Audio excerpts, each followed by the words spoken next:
जय हरी माऊली, जय हरी. आनंद मूर्ती उद्योग समूह प्रस्तुत आणि त्याचबरोबर महाराष्ट्र देशा यांच्या सहकार्यानं आयोजित केलेल्या वाट पंढरीची या कार्यक्रमात मी आपल्या सर्वांचं मनापासून स्वागत करतो. त्र्यंबकेश्वरवरून निघालेला संतश्रेष्ठ निवृत्तीनाथ महाराजांचा पालखी सोहळा काल आणि परवा नगर मुक्कामी होता. काल संतश्रेष्ठ निवृत्तीनाथ महाराजांचा संजीवन समाधी सोहळा मोठ्या आनंदाच्या वातावरणात पार पडला.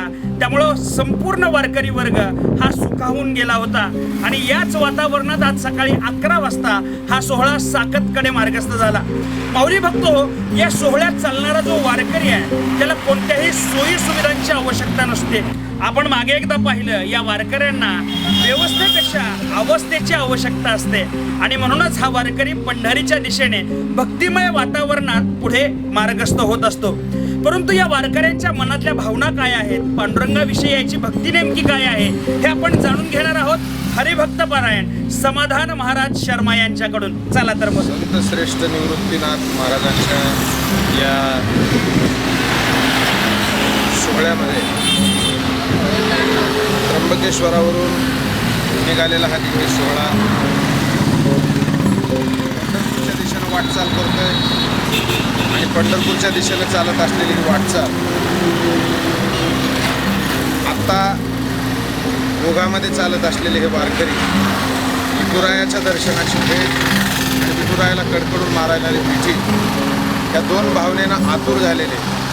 संपदा सोहळा न आवडे मनाला आणि करिता टकळा पंढरीचा, जावे पंढरीशी आवडे मानशी, ही जी त्यांची भूमिका आहे वारकऱ्यांची. आणि खऱ्या अर्थानं नाथांच्या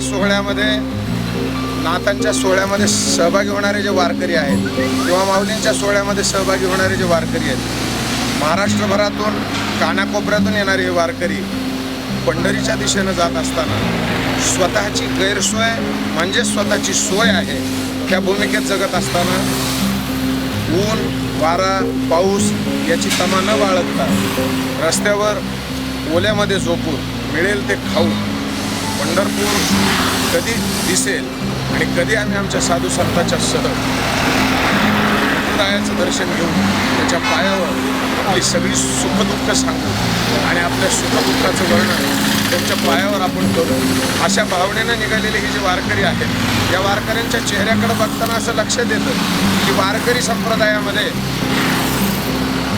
व्यवस्थेकडे फारसं लक्ष दिलं जात नाही, तर स्वतःच्या अवस्थेकडे लक्ष दिलं जातं. आपण ज्या अवस्थेमध्ये आहोत त्या अवस्थेमध्ये भगवंत आपल्याला स्वीकारेल का, तो पंढरपूरचा परमात्मा कधीतरी माझ्यावर स्वतःची दृष्टी टाकेल का, आणि कधीतरी या भावनेनं माझ्या अंतःकरणामध्ये काही ऐशी दशा येईल माझ्या अंगात, अशी भूमिका आम्हाला येईल का.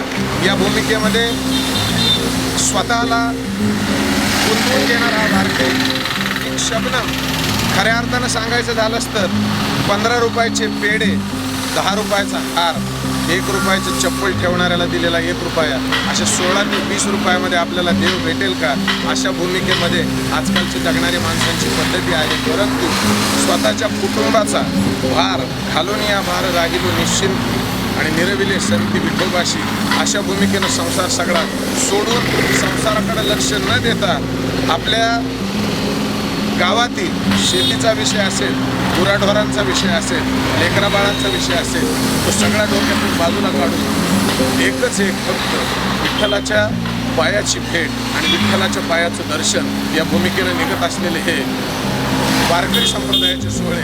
आणि माझं भाग्य आहे की नाथांच्या या सोहळ्यामध्ये ज्या वेळेला पायी प्रवास करतायत त्यावेळेला निवृत्तीनाथाला ज्ञानदेवाच्या भेटीचा जो आनंद आहे, ज्ञानदेवाच्या भेटीच्या आनंदाची जी भूमिका आहे, आणि ती भूमिका अशी व्हावी की ज्ञानेश्वर माऊली आळंदीवरनं वारकऱ्यांना घेऊन निघतायत, मुक्ताईनगरवरनं आमची ब्रह्मचितकाला मुक्ताई निघतायत, सोपानदादा सासवडमधनं निघतायत आणि त्र्यंबकेश्वरमधनं निवृत्तीनाथ दादा निघतायत.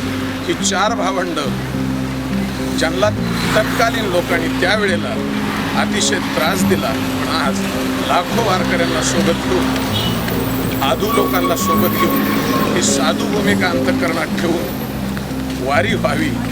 आणि खरंच वारी करत असताना आपली